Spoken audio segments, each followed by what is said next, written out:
Yes. Welcome to the show.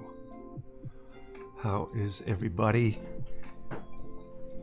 This is Draw Juice, and I have some aggressively juicy content for you today. It's going to be awesome. I'm so glad to be here. Let me know in the chat if you can hear me, that my microphone's turned on, and all is well. Let me know where you're from too. Hey Nick, Mamika, what's happening? What's going on, Mamika? What's happening over there in Greece?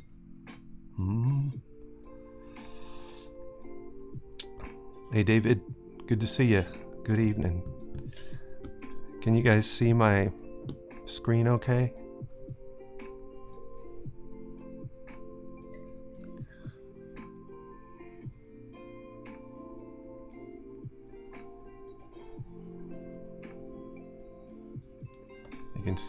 You can see the drawing. Okay, good. Mike's good. Music is rocking. Okay. Yes, this is heavy metal music right here. So, guys, welcome to Draw Juice. And hey, I just wanted to go over a couple things before. And that there is a new group. I made a new Discord, and it's called Draw Juice Art Atelier. So it's open for business. So I'm gonna put a link in the description, but it's awesome. You join the community and you get all these perks. Now it's still pretty new because I haven't really announced it yet until tonight. I'm going to announce it in the Facebook group, but yeah, just a lot of good stuff, general discussion. You can post your art, get feedback. We got different rooms, like little community rooms and stuff in here. And so that's on the front burner, and I'm excited about that. And let's see here, who else is here? David. Maybe I'll start out just by kind of talking a little bit. I wanted to talk a little bit about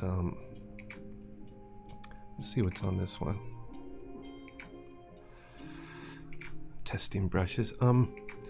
Yesterday I was live on my Tuesday workouts, and that's where I just draw and talk and do some studies. And I talked about fear, and fear in particular that leads to procrastination. And I came up with three keys that I think are valuable, and I wanted to share them with you. And number one, the way that I deal with procrastination is I develop an attitude of I just don't give a darn. I don't give a darn about what anyone else thinks, or even what I think for that matter. Because the only thing that really matters with art and anything else really is in the doing. Now, I had a workshop with a famous illustrator, Thomas Blackshear, and I remember him saying, "The only doing is in the doing." He said something like that. The only doing is the doing. And I didn't quite understand it at first, but it's very plain. You just have to do the work. And one thing I like to remember from a book called Cybernetics by Maxwell Maltz was do the thing and you'll have the power. So we humans, we kind of work on this teleological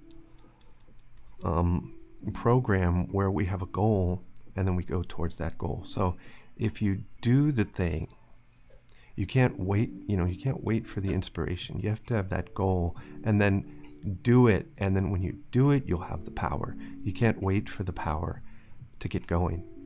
Okay, so I noticed that, that's one thing that comes up for me is that lethargy or I don't have the right streaming software, I don't have the right cable, or there's an update every time I turn around with technology, and so that gives me a little pause, and then I have to go get another coffee or, do something else, right? I'm sure you can all relate. So, yeah. Second key was learn to fail and love it. All right, so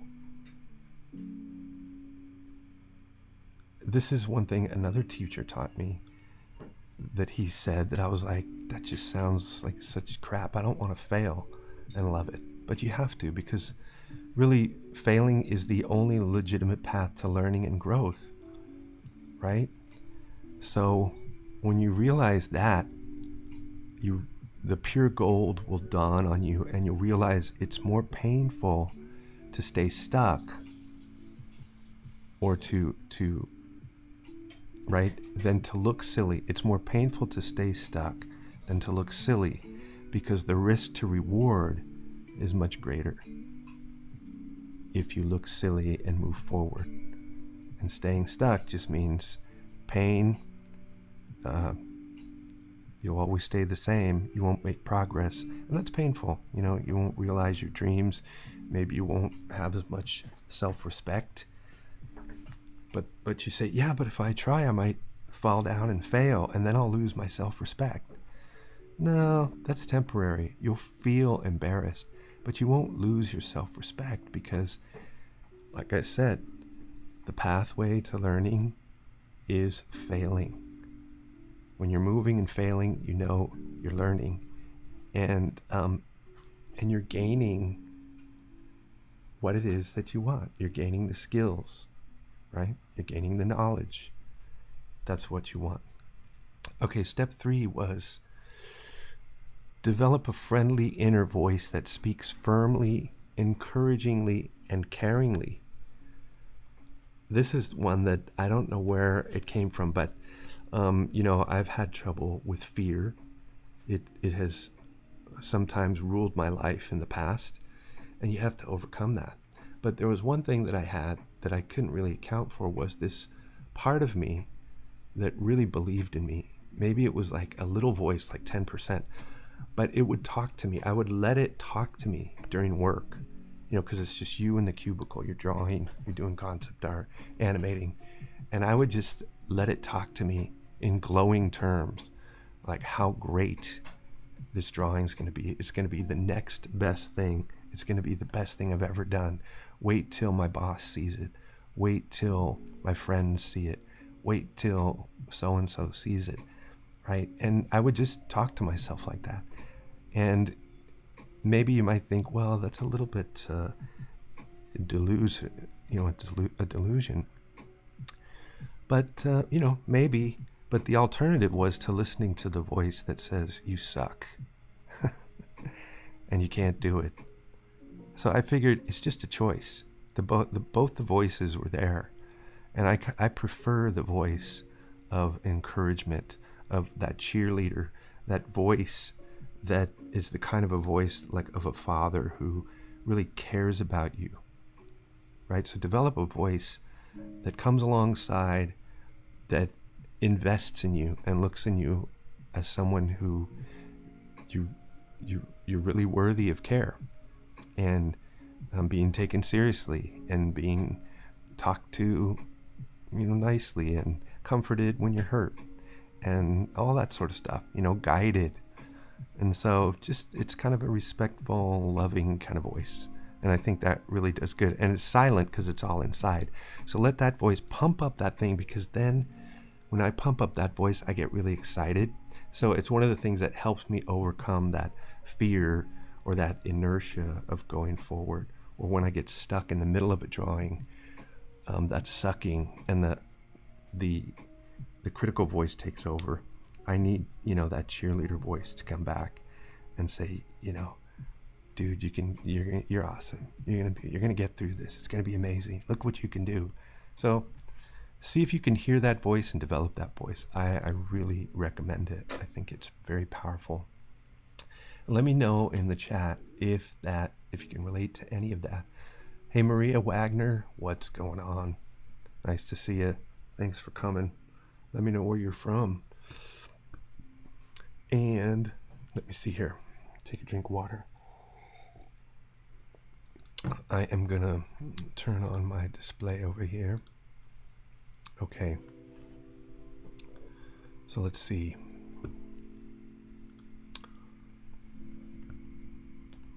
Quote of the day. Here you go. The secret to your existence is right in front of you. It manifests itself as all those things you know you should do, but are avoiding. Maybe I should have read this quote first and then talked about my 3 keys, but I think these things are very intimately interlocked. This is a quote by Jordan Peterson, the Canadian psychoanalyst. And so let's read it again. The secret to your existence is right in front of you.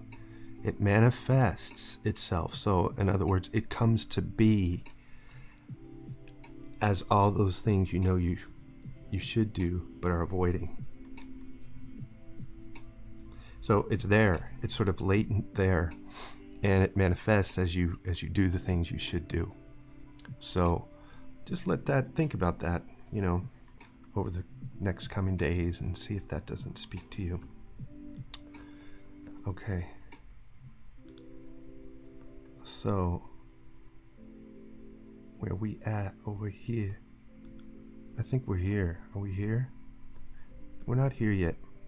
We are. So we got some artwork that we're going to critique here, and we have this. Now in the past, we've gone over this design battle, the battle for creativity, and I took it up and then I let it go for a while, and then I forgot about it.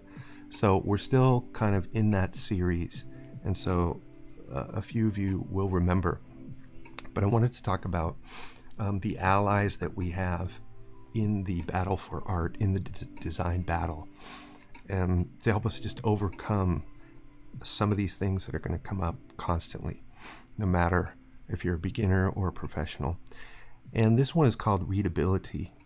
So you can kind of think of that as just the support to your overall design. It's like frosting on a cake. So the cake is, the frosting's no good without the cake. I mean, it's just sloppy, sweet, sticky, yuck, right?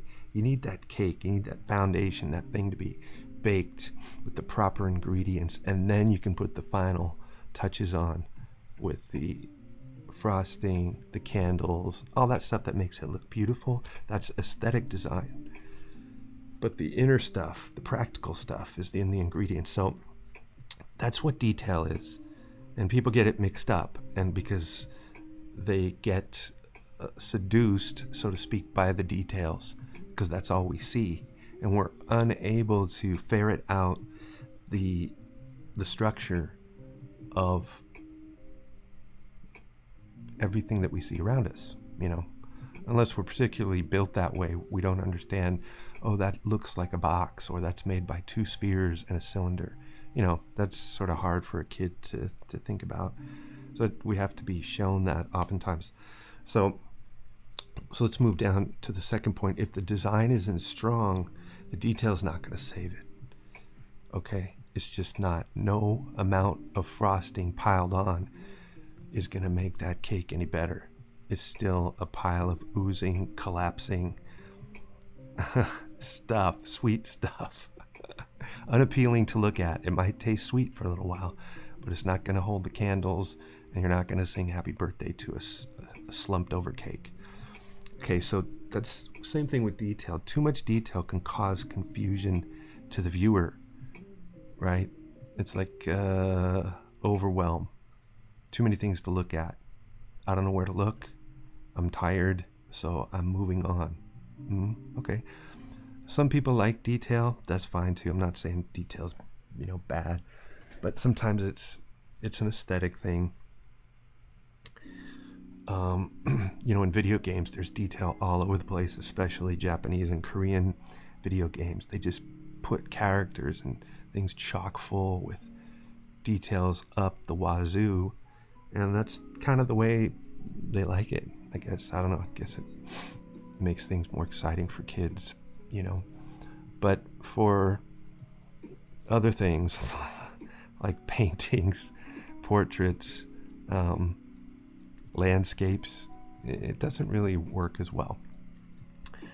Okay, so too much detail can go against your message. To create a focal point to move on in a design, put detail there. So this is really helpful. If you're doing a landscape and you have the same amount of level of detail everywhere, then you have no detail. If everything's detail, nothing's detail. Okay? So no one knows where to look, there's no focal point, and so people are lost. But if you put detail, that usually means smaller shapes. So you can have bigger shapes everywhere else, and then have medium and smaller shapes in the area that you want the viewer's attention to go to. And then finally, you can create visual flow through a design by alternating areas of detail with no detail. That's called counterbalance. So let me just check this out here and take a look at what it is we're talking about.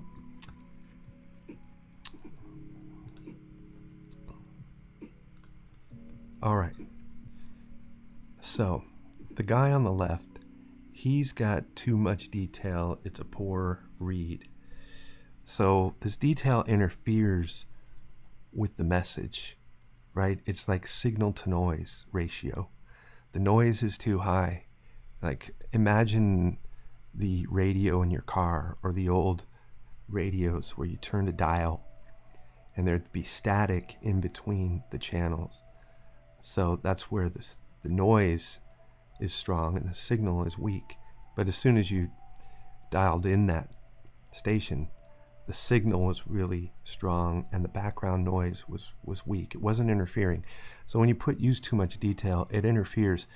So this guy is chock full with detail. It's kind of hard to see anything because everything is on the same level, talking real loud.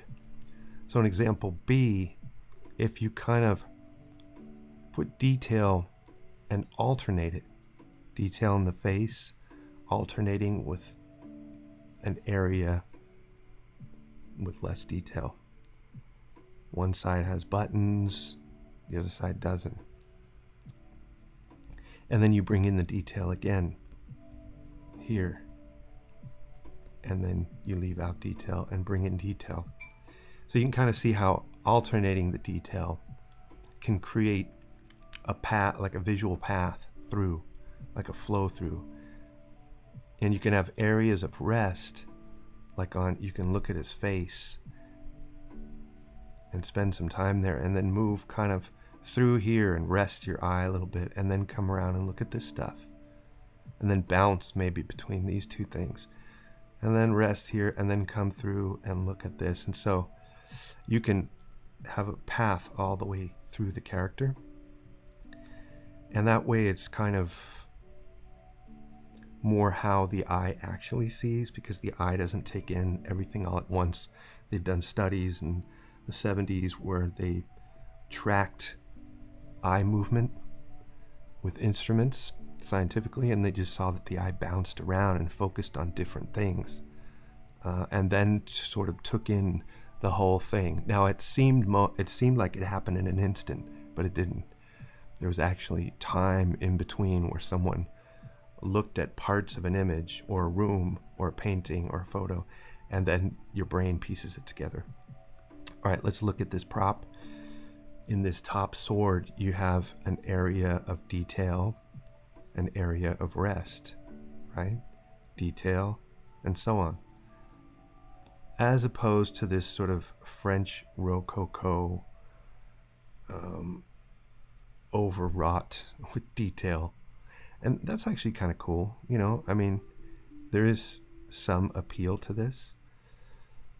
But if you're wanting to be clear, a little bit clear, you may want this to adapt this strategy of alternating areas using this counterbalance idea of detail with no detail, and see if that doesn't help your design.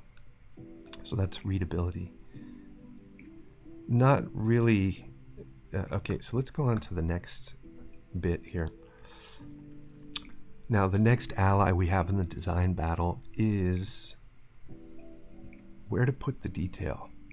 Okay, so a lot of people struggle with this, and it makes sense, right? If you're going to make things up or conceive of them out of thin air, you have to know something about where to put the detail. So connections, transitions, and caps. So connections are where two similar points merge. Transitions are where one thing stops and another of a different kind begins. And caps are where shapes terminate. Interesting.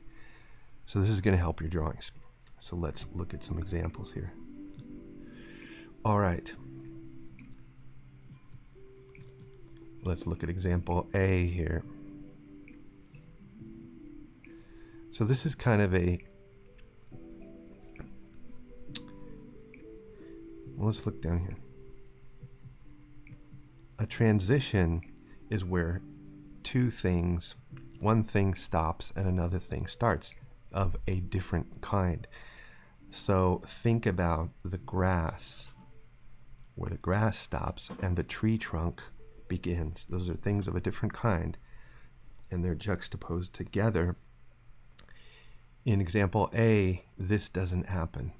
You have a tree and it comes right out of solid rock. Well, in order for the drawing to be believable, you need to add a little bit of believability, magic dust, which is detail.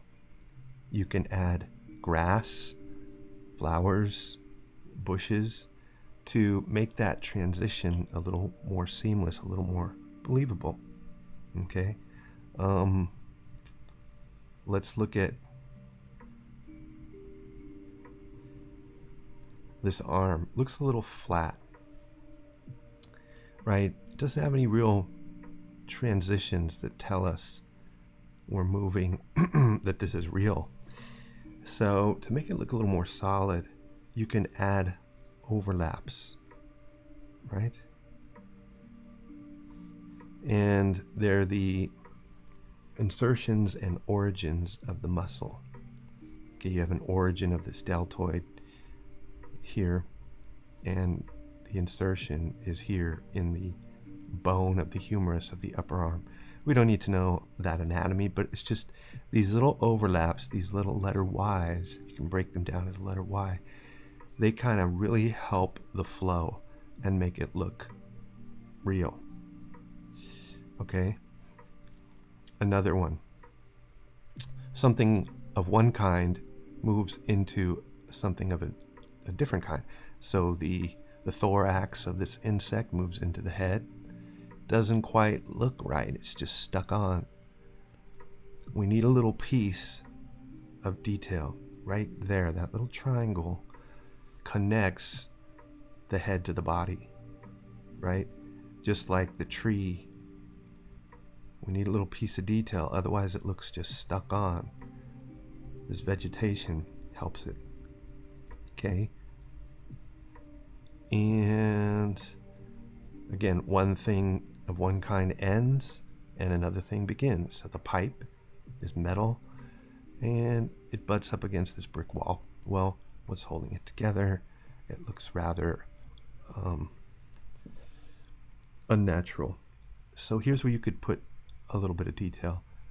A pipe fitting, a washer, just a connection point, right? Where the pipe abruptly changes direction, you could put a fitting there as if two pipes are joined by this little part right here. And then where it fits into the ground, right, it looks just flat and unnatural, like stuck on here. You can put a little bolt right there, right? Put a little plate with some bolts. Looks a little more plausible. Okay, so those are connections, right? These are transitions here. Transitions here, connections here, and then caps. So a cap is when like a shape ends. So imagine the sword. Great place for a cap would be on the end of the handle. Right, this one has no good transitions. This one has a transition here at the cap. It's got one at the scabbard. I think that's the scabbard. And it makes it look better. It's cooler. I like it. So that's a cap right there. That's a cap right there. All right. So that's transitions, connections, and caps. That's where you can put detail. So think about how to apply that to your portraits. And especially when you're making things up and conceiving things on the fly, this type of stuff can help you. Just sketching, daydreaming, and thinking, what does my drawing lack? Well, maybe it needs a transition from the hairline to the forehead. Maybe that transition in your portrait looks a little flat. Or maybe you can make a few adjustments to the edge of that and make it look more natural. Yes, good idea. Okay. So let's go to some of this art now. All right, what do you think? We're at 7:30. How you guys doing? Okay, Maria, you're from Canada. Cool. Welcome. Where's Nick? Where's Nick from? I've seen this Nick guy around, and he is a closet artist. All right, David, this looks phenomenally great. Love it. Proportions look great. Looks just like the guy. Is is this a famous actor? I'm trying to think of who it is, and I can't think of it. Anyway, you can tell me in the chat. But really, really great expressions, right? And there's a lot that goes into expressions. These are not easy to do. But I like how you simplified the shapes. The hair is a nice shape with the correct value. The mouth, you resisted the temptation to go in and draw the teeth. This is an expert move here. This is advanced, because people will peer inside and say, I gotta draw those two bumps or more, and put teeth in there, rendering the drawing, something to kind of stare at awkwardly instead of believe. Too much detail where it's not needed. So you've done that so nicely. You've just taken that, the inside opening, and made it dark. Great. What else here? The photo reference isn't that great, and you need good photo reference to succeed. If you have bad photo reference, you're going to be working harder, because you're not going to be able to see the highlights, the midtones, the halftones, the core shadows, and what's in reflected light inside the shadows as easy. So it's going to be, and you also need single source light. That's the best. So David, you working with this, this photo, it's not the best, but what you've done is you've put in the highlights where it's hard to see them. You put highlights in. So bravo, good on you for doing that.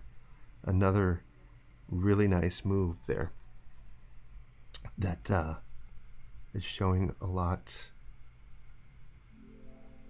of awareness and knowledge coming through. I think that's pretty cool. You're really coming a long way here. I was just pointing out that the photo has, the darks are really flattened out, right? They're compressed, and there's no bounce light inside anywhere. So it's easy because it makes the shape easy to see. But then what you're going to do with that, how you're going to turn it into form, would be a little harder for someone who isn't as advanced, right? Because you know how to what should be there. you know how to read that thing. And then on the light side, really the highlights, there's just a couple, but they're hard to see. But you went ahead, and because of your knowledge of, you know, basic primitive shapes and how light reacts to those things and reveals form, you handled it no problem. So you've got that nice specular highlight on that oily, you know, nose there. Skin tends to be a little oily. You have a little shine here on the cheek, one here on this, right, nasolabial fold right there, and looking good. Let's see, nice compression here in the nasalis. So there's these muscles up in here, corrugator muscle, procerus, nasalis, and they really, you know, they're like the frowning or the sneering muscle. They scrunch things up there near the glabella in this area. So they're contracting muscles, really. And you nailed that. That looks great. The reflection in the glasses look great. Love your brush strokes in the hair. That's so cool, right? Yeah, Dustin Hoffman. Oh my God. I knew who it was, but then another face kept coming up in the way in my mind. But yeah, Dustin Hoffman. Rain Man. Definitely Rain Man. Definitely. He was also in Little Big Man. That was a crazy great movie. Okay. So yeah, nice. I don't have anything to really, you know, those are all positive things that I have. I really love that hair, especially right up in here. It's just hair is so translucent at times. It's reflective, but it's also shadowy, and so you did great. It's the right amount of detail, right where you need it, not too much, not too little. So there you go. Boom, boom. Great job. Okay, Mimika. Still here? What's happening, Mimika? Yeah. Vincent Van Gogh, this looks great. Nice. A lot of texture in here. A lot of aggressive, bold moves in here, Mimika. Really like it. You're going dark. Dark as that charcoal can go, huh? So you're using a couple different charcoals. I imagine like a big hunk of black charcoal from the earth, I'll bet you. And some white charcoal pencil in there. Let's see. So shape looks great. This is a study from Vincent Van Gogh sketch. I'd never seen this sketch that he did. That's really cool. And I just love the textures that you've done in here. Totally love it. I love the way you handled the coat, the garment. Look at that cross hatching and the way you worked it. You know, you just kept working it back and forth, and it has a richness to it. It has a roughness. You can feel that texture. And I think that that's absolutely great work.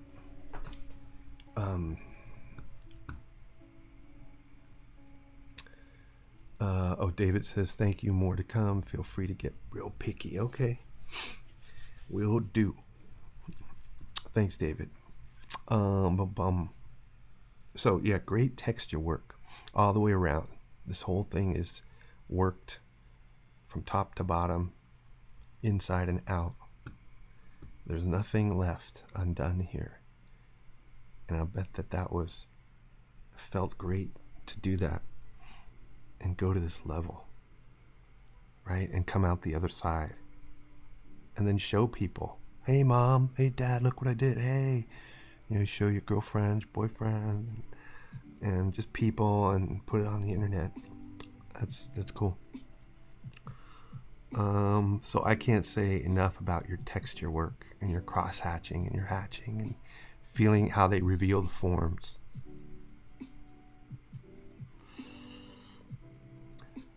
Let's see. Okay, one thing I will say that could use some attention. And this may be a tendency you have. I don't know. But it's a tendency that I had. And I was doing that tendency in professional work situations. And my art director pointed it out. So what it was one thing I would do in profiles, because I was doing character designs for the Godfather game. And it was that my features would drift a little bit, okay? And so the corner of my eye would start to drift towards the back of the head. The nose and the mouth would start to drift horizontally towards the back. In other words, I would stretch them out and they would go in that direction. And I just had a tendency to do it. I didn't see it, couldn't see it. My art director would come around and point it out. And then I'd feel all, annoyed that he would point out something on this great masterpiece I did. But then I'd look at it, and I'd have to be humble, and he was right. So I had to check my ego, right? There's always the ego lurking, and it's not good. Going back to the top of the start of the broadcast tonight when I talked about 3 strategies, and one of them was to pump yourself up with a real encouraging voice, even to the point of it may not be real, but it feels good because you need that energy and you need someone to tell you you're awesome.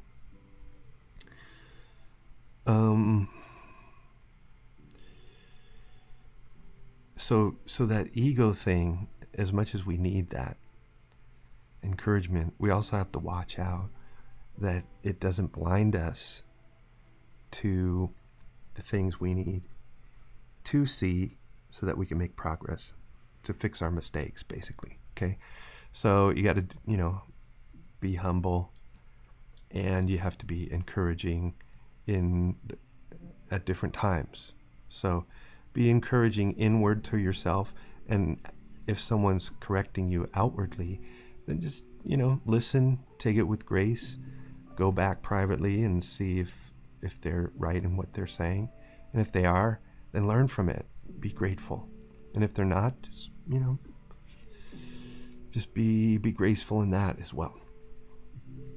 But you're always going to have that someone telling you something about your work, both good and bad. So here we are, just here where the edge of the eye is and the edge of the nose.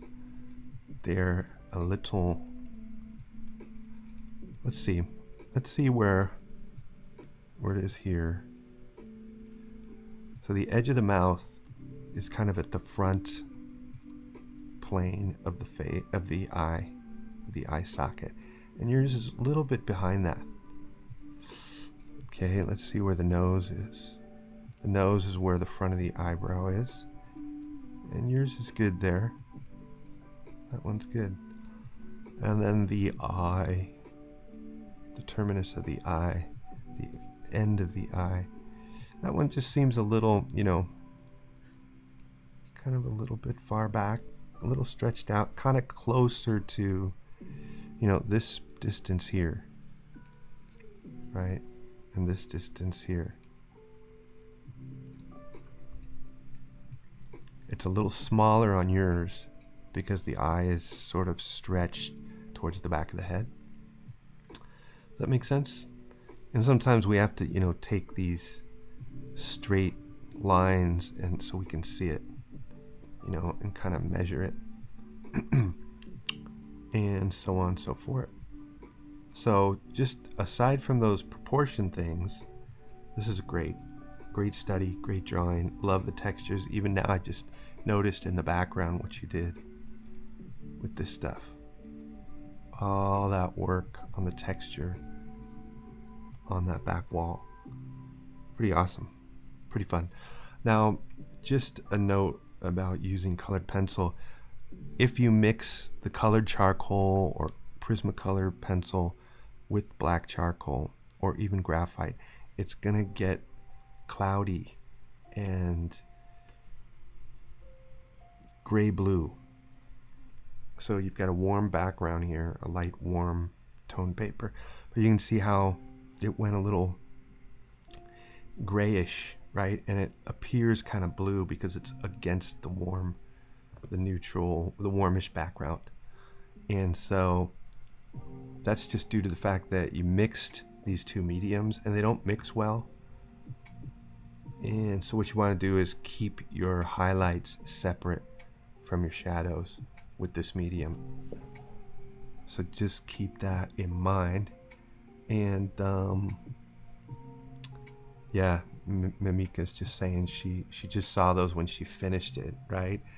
That so often happens is we back up, we get up, and we actually look at the drawing from across the room, and we say, oh, there's my little mistake right there. So it's just a matter of if you have that tendency, you have to correct for it, right?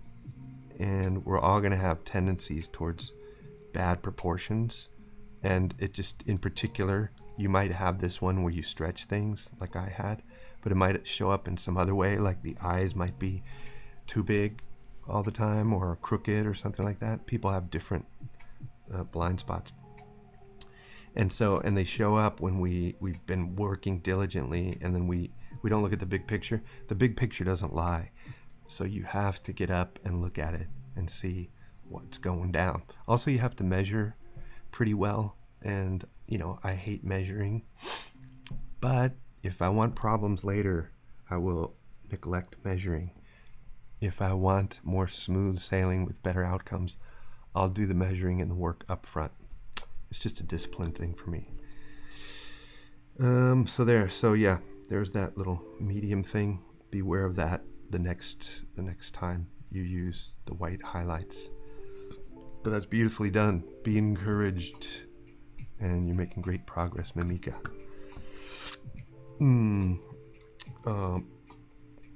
Let's see. Okay, here's Andre. Andre, this is looking good. You're getting better, Andre. Isn't that encouraging? The beginning, there's a lot. You're going to make a lot of progress at the beginning. You're going to go fast. And then you'll level out at some point. You're welcome, Mimika. You'll level out and you'll hit a plateau, and then you won't make as much progress as quickly for a while. And then you'll hit another acceleration point. So that's just the way it goes.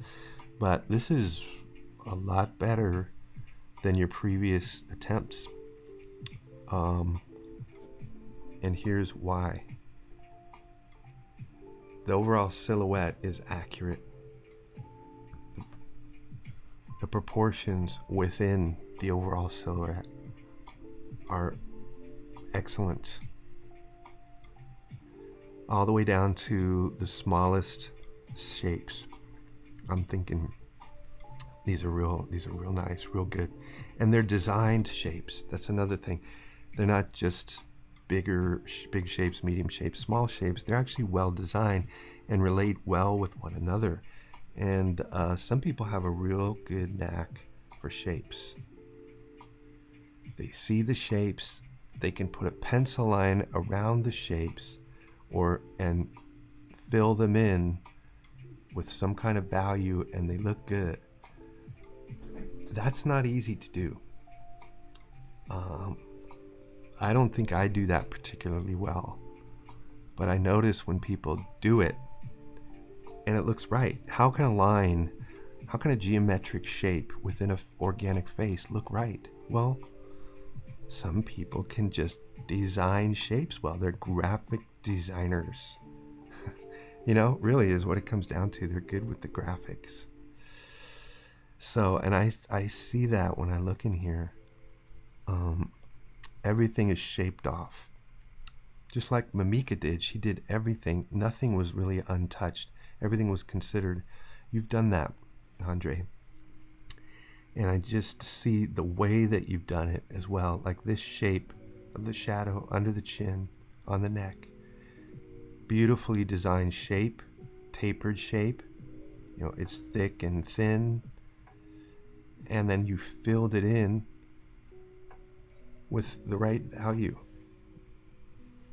And that connection, see, that's a place where you put detail, where the head fits onto the neck. If you just stick it on, it's gonna look wooden and stiff.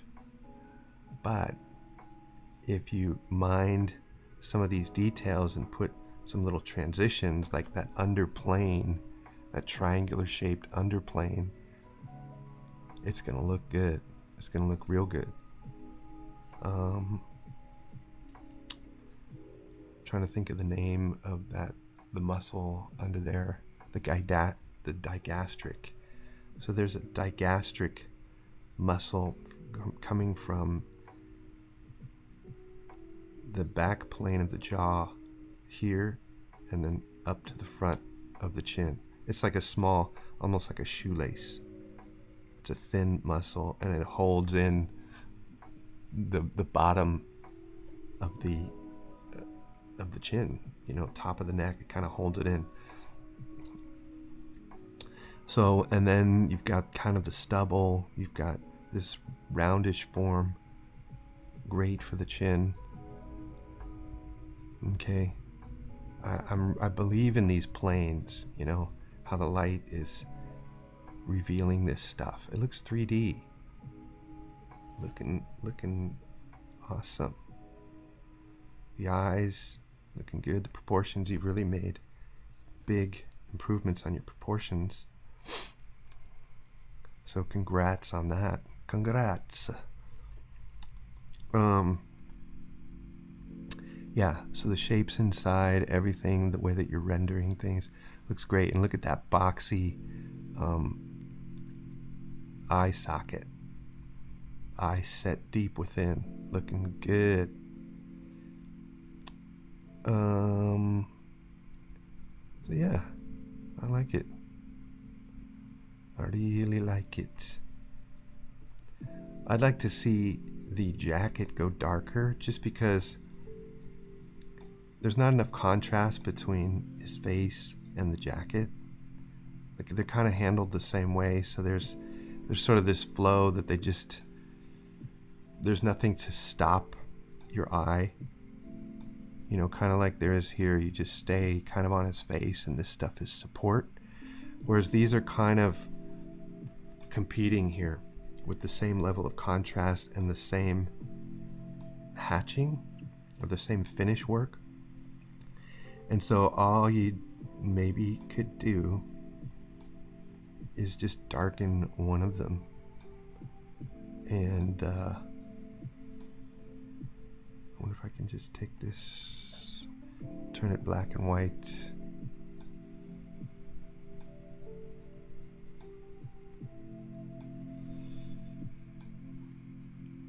Does that work? Okay. So I'm just it's easier to work that way. But maybe I could just, take this, make it darker, so that right where that dark meets that light, that's where your eye stops. So it's like a little guardrail. Okay, like a dark shape with a hard edge will kind of contain and stop the flow, or the path of the eye through. So it's a little device, to have that dark shape up against his neck there. It you can stay here and flow around and then come down there, and boom, you bump on that jacket, that hard. Another thing that stops the flow is a line. So if I put a line out here, your eye's going to look at that. It's going to bounce from here to here and back and forth and back. It'll keep coming back to that line because it's just so contrasty and dark, but it's a definite thing. It's not a hazy line. It's not a dotted line. It's a full-on vertical line. It just calls attention to itself. So something like a dot, if you have a picture and I do that, you're going to look at that dot, right? And if I have a dot with a line, and then another line right there, your eye is going to travel here and then stop right there. And so that's a device where you could kind of make the eye travel and move back around instead of going off the page, which is a no-no. You use it as a device to stop, and then the eye can move back around to the dot and maybe to another little thing over here, you know, or some texture over here that's a secondary thing.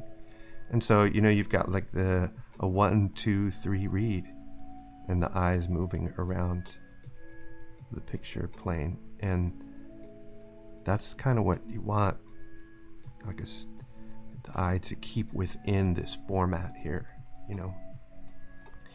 And so, long story short, I'm just trying to devise a way to where we're framing this jacket is also kind of a framing device.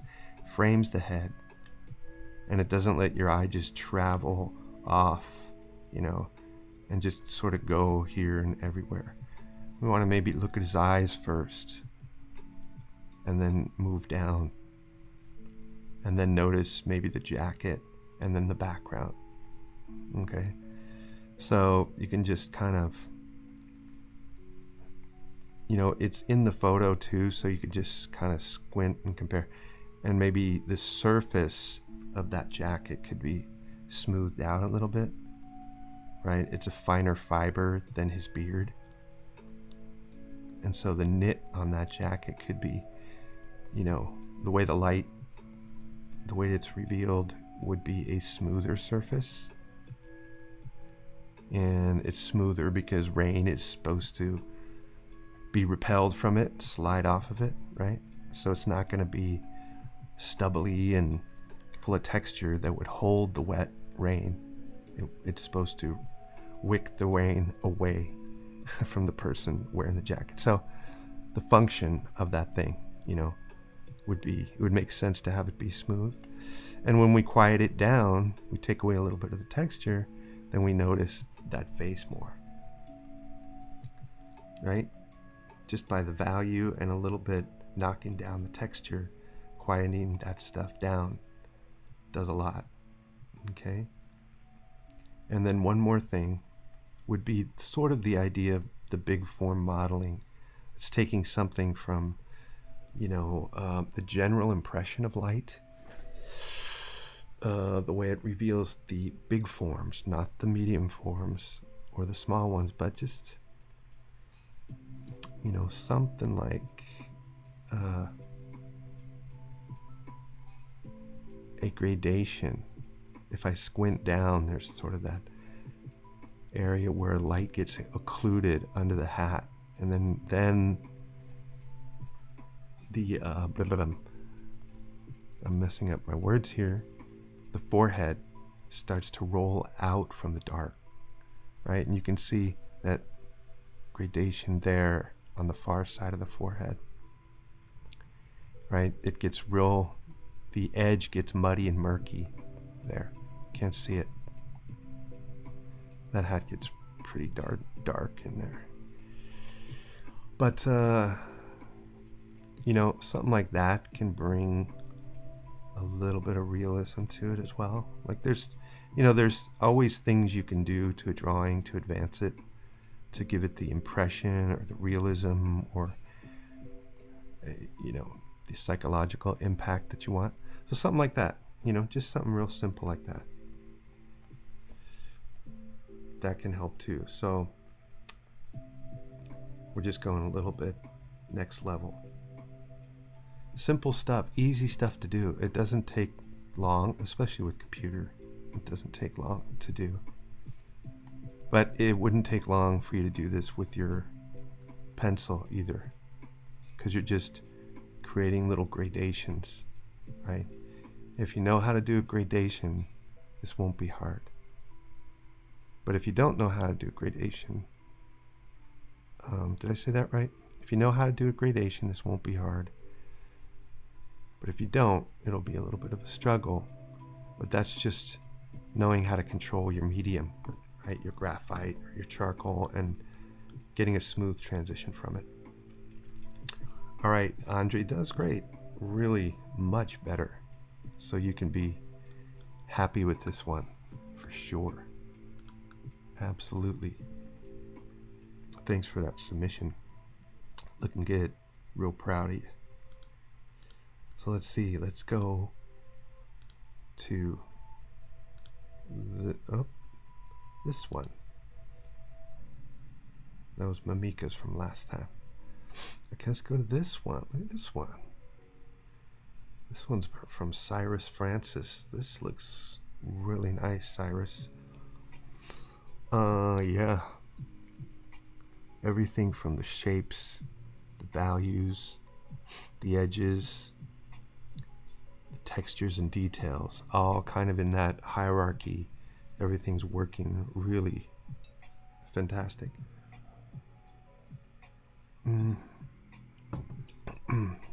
And you know, one thing I noticed was that you used a little bit of cool in the skin, right? And so skin does have kind of a cast to it, depending on the lighting, but there's a little bit of green in it, a little bit of blue in it. You can see, you know, like on the back of your hand, you can see the blue veins, you know, they're bluish. And so it gives, you know, it can give, mixed with the local color of skin, it can give it a green cast, right? Blue and orange or yellow could give a little bit of a greenish. But different areas, like, you know, it could be more yellow up here in the forehead and more reddish around the nose area and cheeks, and then bluish greenish down by the jaw. That's just like a general way that you can address or deal with color in skin. There's like these zones of warm and cool, but it looks really, really nice when you do that. When you mix a little bit of cool with the warm, just here and there, it starts to enliven up the palette, and you get this, you know, shimmery, realistic effect. You know, and there are these little tiles of color. I don't know if you guys have heard of Morgan Weistling.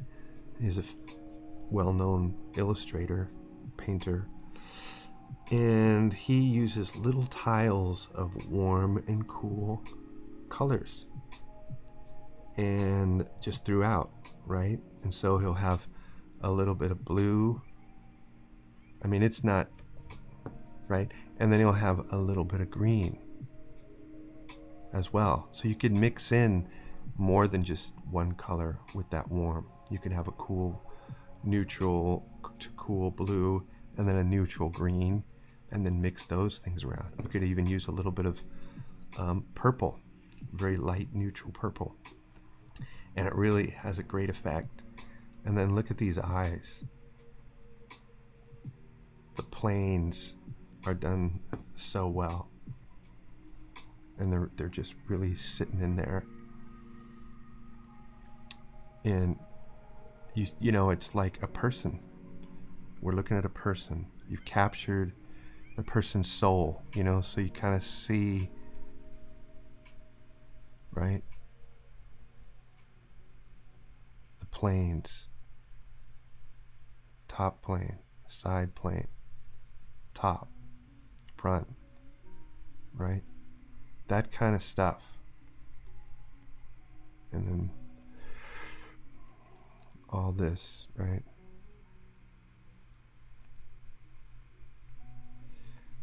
Looking good.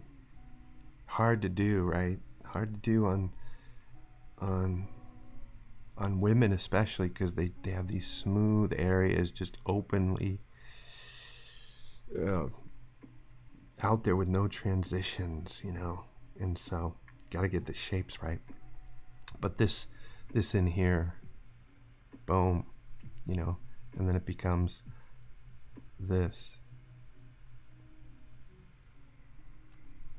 right? So all those descriptions are there quite nicely, and your brush work is looking great. I'm just going over the parts here. Yeah, I mean, I really like the eyes because it just looks like boom, this person's looking at me. And then I really was liking the way the hand pushing up the skin, you know, there's like this force acting upon the skin, and it looks real.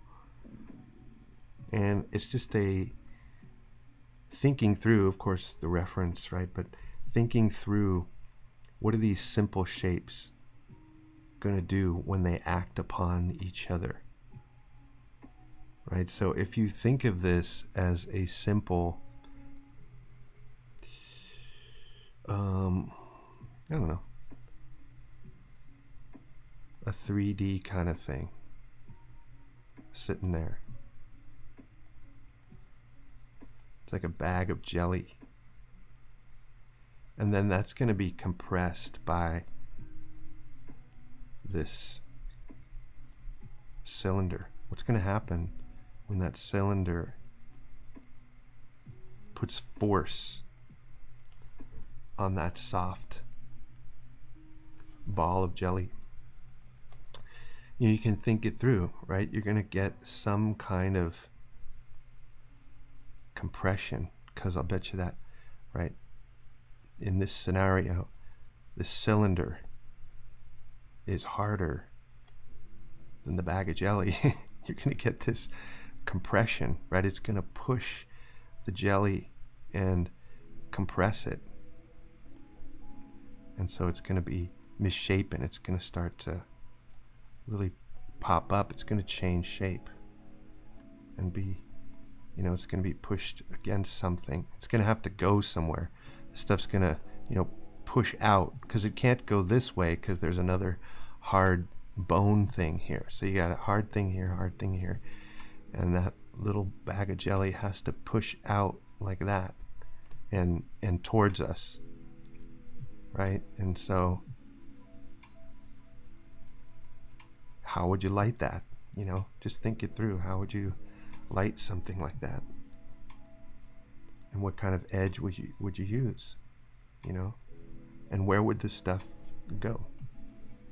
So it's going to be compressed. It's going to turn it more into a tubular kind of thing. So that's great. That's really cool, the way that you simplified the hand, made it look so, with these beautiful tapered shapes. And even the color is a little bit different on the hand than the skin, you know. And you simplified that hand, made it look nicer. Oops.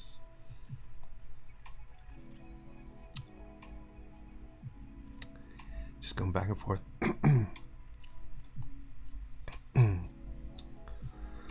I like the way you made her eyes bigger too, right? Kind of humanizing that connection point, making the eyes a little bit bigger, makes her look a little more approachable, a little more maybe youthful, a little bit. And the details in the hair looks great. I like how you filled it in, gave us a few areas where there's strands of hair, but it's mostly shape. And then on the outside contour, give us a little opportunity just for some fun single hair strands, or a little group, a lock of hair coming down. It's cool. And then you simplified the pattern on the sweater. Great. So I like it. I like it a lot. This fold under the eye. Stupid duper. I'd say maybe you could introduce a little bit of that just in the area here. Right in there.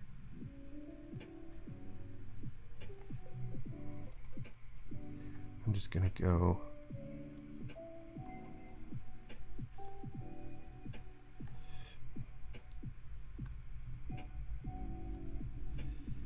because there's a little compression there too. And so the transition from that dark occlusion, you know, this dark occlusion out to the lips could use just a little bit of finesse you know, right? Those connections that we talked about. Yeah. Definitely. Where's my brush? Just here. Bringing in just a little. Turning the chin in just a little bit here. And bringing in some saturation. So I've darkened it up and brought in a little bit of saturation to it, just so it doesn't go dead, you know, and something like that. So that's cool.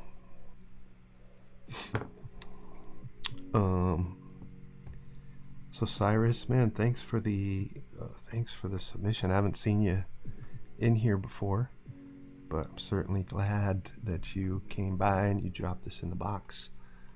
That's awesome. And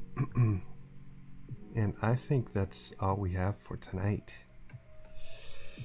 Gosh, if you're new here, again, I'm Draw Juice, and feel free to like and subscribe. Definitely leave a comment. You guys, maybe you can hop out of here and leave a comment when we're done. That really helps the channel, helps my YouTube channel. And you know, if you're interested in drawing and learning how to draw, you can come by my Draw Juice website, and I've got a couple of courses here. I've got this freebie here that's kind of a free portrait drawing cheat sheet, right? But get on the mailing list, and you can be updated as to when I go live, sales that I'm doing, and of course, yeah, you can get the course, books, and all that kind of stuff. So follow me on Instagram too. I'm at Draw Juice.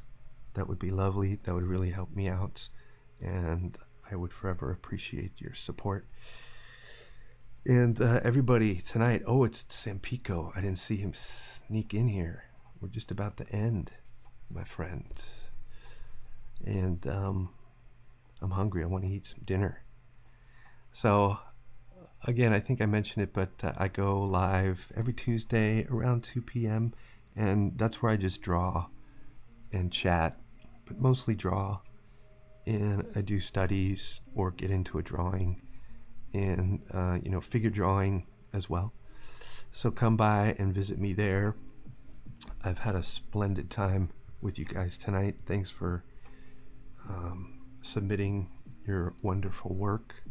I enjoyed looking at it and giving you guys some helpful tips, and I'm looking forward to some improvements here like you guys been doing. I'm so proud of you. And also the Discord, I'm going to drop that in the Facebook group so we can sort of start to transition over to the Discord. Yeah, Mimika, you are very welcome. Thank you so much for being here. David, Maria, Nick, and Sampico. You guys take good care. Remember to 3 things: love each other, be kind to one another, and be charitable to one another. We're going to need it in the coming days, more now than ever. All right. I look forward to seeing you in the Discord and out here on YouTube. Okay, guys, take care. Bye-bye.